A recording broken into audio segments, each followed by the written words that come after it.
Monsieur, bonsoir. Le voici donc, ce budget 79, au contour encore incertain jusqu'au Conseil des ministres de ce matin, qui a entériné un projet maintes fois remanié.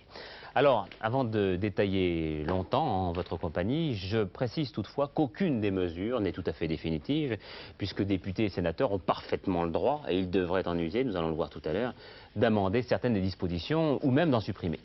Alors voici donc le fruit des réflexions et des souhaits du gouvernement qui était donc réuni ce matin. Une impasse budgétaire, c'est-à-dire un déficit de 15 milliards de francs. Une création de 22 400 emplois nouveaux. Et à partir de là, il faut savoir que les automobilistes ont échappé de justesse à une taxe sur les autoradios, mais qu'en revanche, vignettes et essence seront en hausse au 1er janvier prochain. Et puis une innovation, ils auront le droit de circuler au butane. Seuls quelques taxis expérimentaux roulaient ainsi à Paris et à Lyon. Deux avantages, une économie d'énergie et une moindre pollution. Autre tête de chapitre, relèvement des tranches du barème de l'impôt, plus important pour les tranches basses que pour les deux tranches hautes, abaissement du taux des déductions sur les revenus fonciers et abaissement également du plafond des déductions supplémentaires qui intéressaient bon nombre de professions. Alors, voyons tout cela en détail avec Philippe Sassier.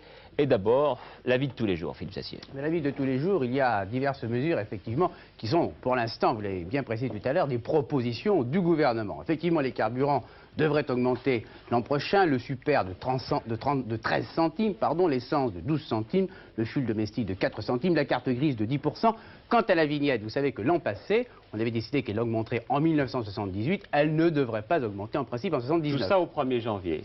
Tout ceci veut dire que pour les automobilistes, il y a eu une douche écossaise, difficile à subir en ce qui concerne l'essence. C'est important, tout ceci donc en principe pour le 1er janvier, donc en la vignette 79, elle ne devrait pas bouger. D'autres papiers vont augmenter. Papiers vont augmenter, le permis de chat de 10%, la carte d'identité 18 francs, elle coûtera 30 francs, la carte de séjour pour les étrangers passe de 30 francs à 40 francs, droits sur les alcools sont augmentés, on va donc payer un petit peu plus cher les alcools, et puis il y a aussi d'autres mesures, le tabac va probablement augmenter, et la taxe, la redevance de la télévision, sur la couleur va passer de 267 francs à 310 francs, et le noir et blanc de 178 francs à 207 francs.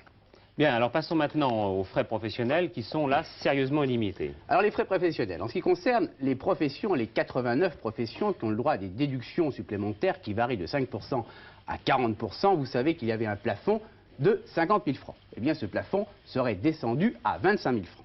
Pour les 10% forfaitaires, là, il s'agit bien donc des déductions supplémentaires de ces 89 professions, dont les journalistes, les mannequins, les fabricants de pipes de Saint-Claude, etc., qui avaient donc le droit à ces déductions supplémentaires, 50 000 francs, le plafond, 25 000.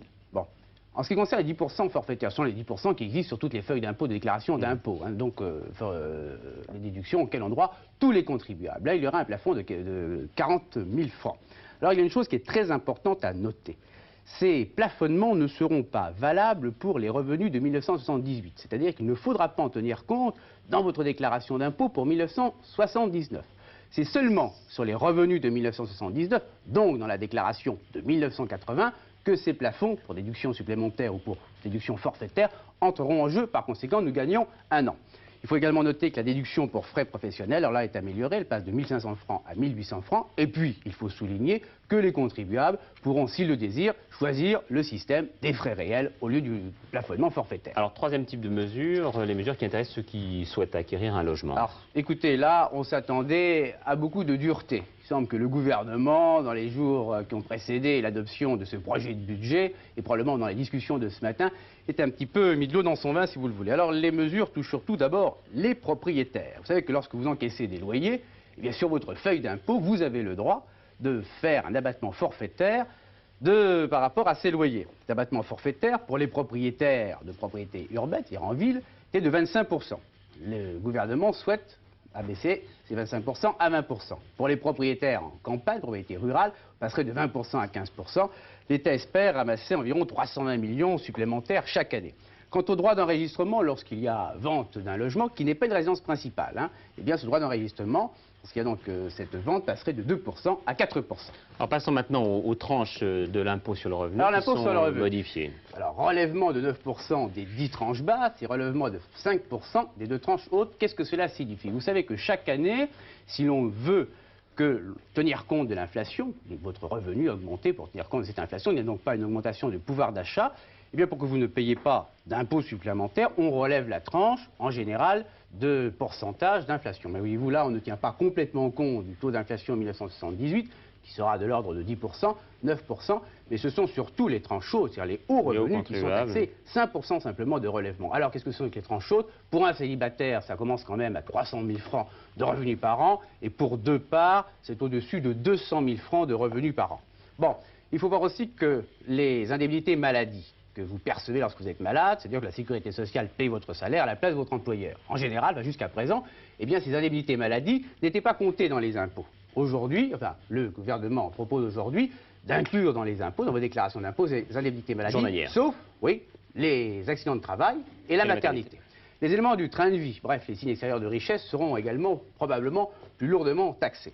En revanche, eh bien, la limitation des déductions du salaire du conjoint. Qu'est-ce que cela veut dire? Lorsque, dans une profession libérale, la femme aide son mari, l'État estime que cette femme a le droit à un salaire. Comment se matérialise ce salaire? Eh bien, le mari a le droit de déduire de sa déclaration d'impôt une certaine somme qui représente ce salaire. Jusqu'à présent, cette somme était de 9 000 francs par an. Le gouvernement propose 12 000 francs. Et puis, il y a un relèvement des abattements pour les personnes âgées et les invalides. Eh bien, je vous propose d'écouter ensemble, Philippe Sassier, ce que nous disait tout à l'heure Maurice Papon, que nous interrogions sur la pression fiscale qui nous semblait quand même un peu plus élevée, en tout cas pour les gros contribuables. Réponse du ministre du Budget.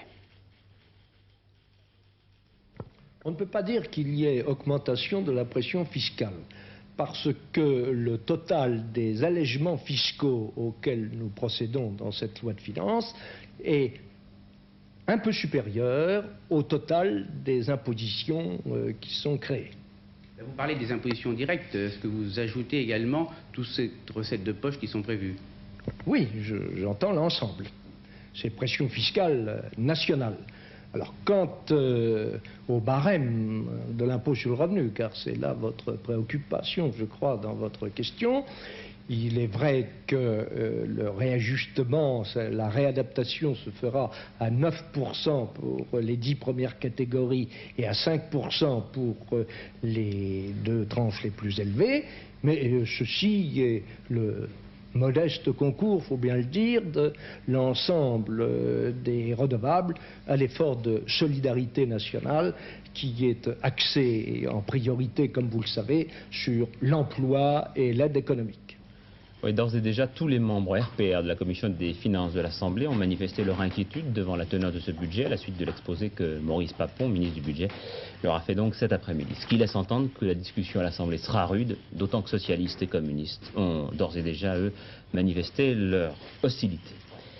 Le Conseil des ministres a d'autre part décidé de la création d'un fonds d'adaptation industrielle. En résumé, il s'agit d'aider à la création de nouvelles entreprises, d'aider aussi les secteurs en difficulté du type chantier naval et sidérurgie. Ce fonds disposera d'un budget de 3 milliards de francs et parallèlement, il faut savoir aussi que les ministres adoptaient les mesures que leur proposait Robert Boulin en faveur de l'emploi. Elles intéressent l'indemnisation du chômage, qui a fait l'objet d'une négociation parallèle entre syndicats et patronat aujourd'hui. On pense par exemple à indemniser les chômeurs reclassés qui gagneraient moins que dans leur emploi précédent. On pense aussi à aménager le temps de travail. Le gouvernement pourrait notamment abaisser la durée maximale du temps de travail. On pense enfin à améliorer le fonctionnement de l'Agence nationale pour l'emploi. Alors je ne développe pas davantage car tout de suite après le journal, Robert Boulin, dans le cadre d'une communication du gouvernement, viendra vous exposer ces mesures. Communication qui, je vous le rappelle, donnera lieu à un droit de réponse après-demain vendredi, donc à la même heure et dans le même cadre. François Mitterrand y sera lui-même pour le PS et Charles Fitterman pour le PC. Ils diront donc ce qu'en pense l'opposition. Le tout se terminant lundi prochain par un débat à 20h30 entre les 4 formations représentées par un groupe à l'Assemblée nationale. En matière sociale, impasse complète chez Terrain, les propositions de l'industriel havrais Gilbert Fournier ont été rejetées à une large majorité par le personnel du groupe. La réunion des comités d'entreprise a été reportée à vendredi. Un directeur d'usine du groupe Boussac séquestré par les ouvriers, ça s'est passé à Vincey, au moment où le directeur communiquait la liste des 1200 licenciements annoncés par le plan des frères Villot. Et puis, le oui de Edmond Maire à Georges Ségui, le leader de la CFDT, est d'accord pour une unité d'action à certaines conditions. Et tout comme son collègue de la CGT, qui avait fait son discours de rentrée 24 heures plus tôt, Edmond Maire a voulu relancer l'action. Le mouvement syndical est en train de reprendre l'offensive. Il reprend conscience de lui-même. il peut porter son offensive très loin. S'il la développe sans aucune subordination politique, s'il sait mettre ses interlocuteurs au pied du mur, et s'il sait engranger des acquis qui développent la confiance et la lutte collective. Notre cahier de politique étrangère se résume à un seul et unique titre, Camp David. Je crois que c'est peu de dire que le monde entier a les yeux braqués sur ce camp retranché des Appalaches, sur ces trois hommes qui discutent de la paix, Jimmy Carter, Anwar el-Sadat et Menahem Begin.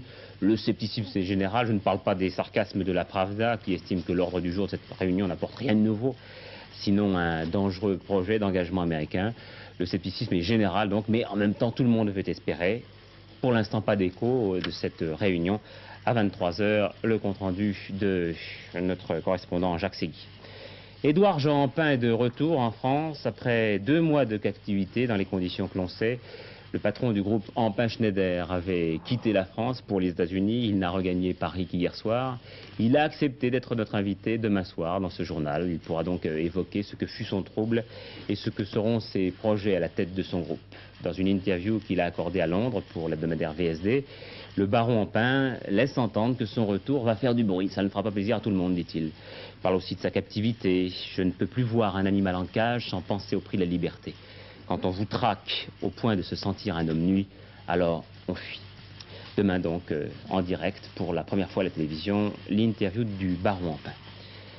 Pour la première fois également à la télévision, un entretien avec Larissa Doublet. Larissa Doublet, vous le savez, c'est la veuve du restaurateur assassiné à Vanves, près de Paris, en juillet dernier. Elle a passé 1 mois en prison et elle reste aujourd'hui encore inculpée.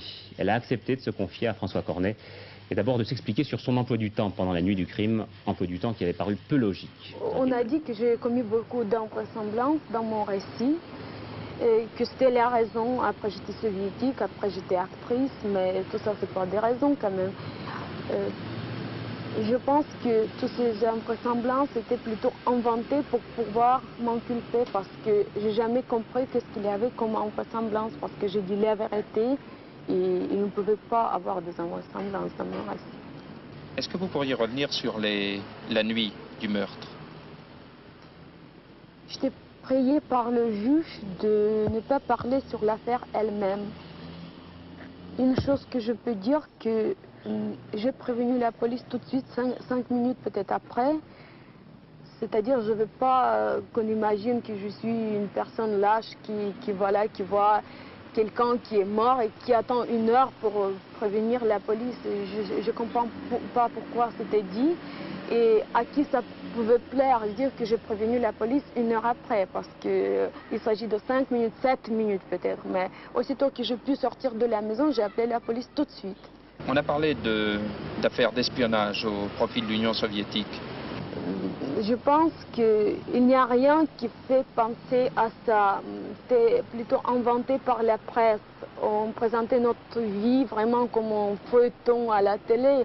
Et je reconnais difficilement notre vie et le personnage de mon mari et moi-même dans ce feuilleton. Ça ne correspond pas du tout à notre vie. Par exemple, on a dit que j'étais mariée avant. Après, on a dit que c'était un haut fonctionnaire douanier. Après, on a dit qu'il était un membre du KGB. Vous comprenez? Alors, la fantaisie de la presse travaille dans la direction très précise. On veut absolument que ça soit ça. Mais c'est pas ça peut-être du tout. Je ne sais pas. Mais c'est à la justice de découvrir. Mais la presse, elle veut faire peur aux gens. Vous comprenez? Ça me choque énormément. C'est bête de dire, excusez-moi, je ne suis pas espionne, mais écoutez, pourquoi vous voulez que ça soit ça? Pourquoi, selon vous, l'a-t-on tué? Je ne sais pas. Je ne sais pas. Mais ce que je peux dire, c'est, je ne pense pas, c'est à cause de moi ou à cause de mon pays. Oui, à raison de la communication du gouvernement, ce journal est un peu écourté. Nous arrivons donc à son terme. Alors parlons du loto. Un tirage ce soir. Vous découvrez, je pense à l'instant, les numéros gagnants. Le 2, le 6, le 13, le 37, le 40 et le 48. Numéro complémentaire, le 30. La météo donc, aujourd'hui temps médiocre sur la plus grande partie du pays. Température en baisse. Demain, même type de temps. c'est-à-dire des pluies ou des averses orageuses en toute région. Quelques éclaircies en cours de journée sur les régions méditerranéennes. Voilà, 2 rendez-vous ce soir avec l'actualité sur Antenne 2, 21h30, question de temps, magazine présenté par Louis Berriot, son thème Monsieur l'enfant, un reportage d'Hélène Vida. Et puis 22h35, la dernière édition présentée par Bernard Pradino. Merci de votre attention, bonne soirée.